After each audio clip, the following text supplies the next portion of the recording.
तेरी है ज़मीं, यह एक प्रार्थना है और यह प्रार्थना द बर्निंग ट्रेन में से ली गई है, जिसमें ईश्वर के प्रति कृतज्ञता का भाव व्यक्त हुआ है, साथ ही ईश्वर की सर्वोपरिता को स्वीकार किया गया है।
प्रार्थना मनुष्यता सिखाती है, हमें संगठित करती है।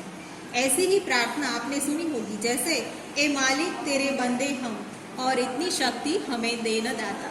तो आइए अब हम कविता समझते हैं। तेरी है ज़मीं तेरा आसमां, तू बड़ा मेहरबान तू बख्शिश कर। बख्शिश यानी क्षमा करना। हे भगवान, यह सारी धरती और आसमान तेरा है, तुम बड़े ही दयालु हो, तुम हमें हमेशा क्षमा करना। तुम सभी के हो और हम सब तेरे हैं। हे प्रभु, हमें हमारी भूलों के लिए क्षमा करना। तेरी मर्जी से ए मालिक हम इस दुनिया में आए हैं, तेरी रहमत से हम सब ने ये जिस्म और जान पाए हैं। तू अपनी नजर हम पर रखना, किस हाल में है ये खबर रखना। तेरी है ज़मीं तेरा आसमां। है मालिक, इस दुनिया में हम तुम्हारी मर्जी से आए हैं, अर्थात हमारा इंसान के रूप में जन्म हुआ है। तुम्हारी कृपा से ही हमें यह शरीर और प्राण मिले हैं। तुम अपनी दया भाव वाली दृष्टि हम पर रखना और हम किस हाल में हैं ये हमेशा खबर रखना। तू चाहे तो हमें रखे, तू चाहे तो हमें मारे। तेरे आगे झुका के सर खड़े हैं आज हम सारे। ओ सबसे बड़ी ताकत वाले, तू चाहे तो हर आफत टाले।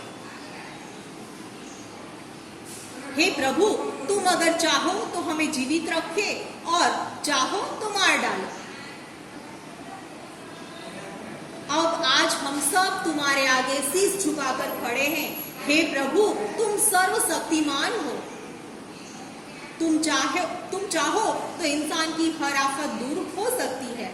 तो बच्चों, चलो अब हम अभ्यास की ओर चलते हैं। अभ्यास का प्रथम जो प्रश्न है, यह प्रार्थना छात्रों को टेप रिकॉर्डर या मोबाइल के जरिए सुनाए और उसका समूह गान करवाएं। यह जो प्रश्न है वो आपको अपनी कॉपी में नहीं लिखना है। प्रश्न नंबर 2, निम्नलिखित प्रश्नों के उत्तर दीजिए। प्रश्न 1, आपके मत से सृष्टि में सर्वोपरि कौन है और क्यों? तो बच्चों, ईश्वर सर्वोपरि है क्योंकि वह सर्वशक्तिमान है। वह जिसे मारना चाहे उसे मारता है और जिसे बचाना चाहे उसे बचा लेता है। और दूसरा प्रश्न है, आप भगवान से क्या प्रार्थना करते हैं? तो बच्चों, आप जो प्रार्थना भगवान से करते हैं वह अपनी कॉपी में लिखनी है। ऐसे ही तीसरा प्रश्न और चौथा प्रश्न भी अपनी तरह से अपनी कॉपी में लिखना है।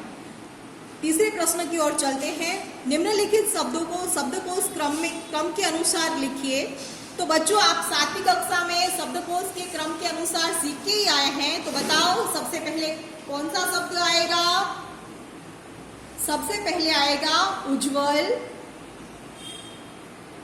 बाद में और, क्षमता, डॉक्टर, दूध, दृष्टि, धन, धरा, नाविक, मंदिर, मनुष्य, मित्र, योद्धा, शांति, श्रृंखला, सुख, स्वर और हृदय। चौथे प्रश्न की ओर बढ़ते हैं। इस चित्र की मदद से एक कविता की रचना कीजिए। तो ये किसका चित्र है? सूर्य का चित्र है। तो हम सबको इस चित्र के माध्यम से कविता बनानी है। जैसे कि, हे सूर्य देवता, तुम्ही से होती है सुबह और शाम, तुम देते हो हमारे सब काम। तो इसी तरह से आप अपनी कविता को आगे बढ़ाइए। प्रश्न नंबर 5 की ओर चलते हैं। प्रश्न नंबर 5, वचन बदलकर वाक्य फिर से लिखिए। जैसे एक वचन हो तो बहुवचन करना है और बहुवचन हो तो वाक्य को एक वचन में लिखना है। जैसे पहला है, मैंने कविता लिखी। मैंने कविता लिखी, यह एक वचन है तो बहुवचन बनाएंगे, हमने कविताएं लिखी। दूसरा वाक्य, यह मेरी किताब है। तो उसका उत्तर क्या आएगा? ये हमारी किताबें हैं। तीसरा वाक्य, इसे लड्डू दे दो। तो उसका उत्तर क्या आएगा? सोचो। वेरी गुड, इन्हें लड्डू दे दो। अब हम स्वाध्याय की ओर चलते हैं। प्रश्न नंबर 1, निम्नलिखित प्रश्नों के उत्तर दीजिए। प्रथम प्रश्न है, कवि ईश्वर से क्या चाहते हैं? तो हमने प्रार्थना में देखा कि जो कवि है वो ऐसा चाहते हैं कि लोगों के अपराधों को क्षमा कर दे, अपनी ईश्वर जो है अपनी कृपा दृष्टि बनाए रखे और दुनिया की खबर रखे। इसी तरह प्रश्न नंबर 2, 3 और 4 आप अपनी तरह से अपनी कॉपी में लिखिएगा। प्रश्न नंबर 2, दिए गए भाव के आधार पर काव्य पंक्तियां लिखे। यहाँ पर पहली पंक्ति है, हे ईश्वर, तेरी कृपा से मुझे शरीर और प्राण मिले हैं, चाहे जो भी हो तुम अपनी कृपा दृष्टि हम पर सदा रखना।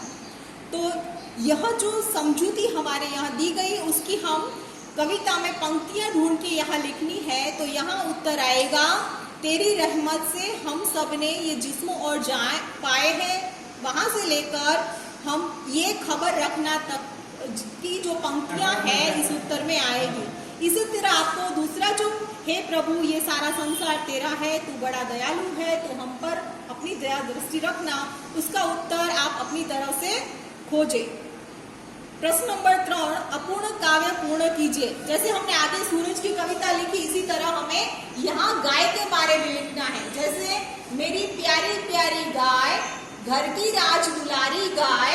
आगे अपनी ओर से कुछ सोचना है और लिखना है। जैसे, जो भी देखे खुश हो जाए, ऐसी न्यारी मेरी गाय। आगे भी आप इस कविता को बढ़ा सकते हैं। प्रश्न 4, यह गीत मैंने पहले ही कहा था कि यह जो प्रार्थना है द बर्निंग ट्रेन से ली गई है। इसी प्रकार आपने अन्य कोई भी प्रार्थना सुनी हो तो ऐसी जो फिल्म में हो प्रार्थना, ऐसी प्रार्थना आपको लिखनी है जो आपको अपनी कॉपी में लिख डालनी है। प्रश्न नंबर 5, इस प्रार्थना को अपनी मातृभाषा में लिखिए। मातृभाषा यानी माँ ने जो सिखाई होती है वो भाषा। तो हमें अपनी मातृभाषा यानी इस सारी प्रार्थना को हमें गुजराती भाषा में अपनी कॉपी में लिखनी है। थैंक यू बच्चों, फिर मिलेंगे, धन्यवाद।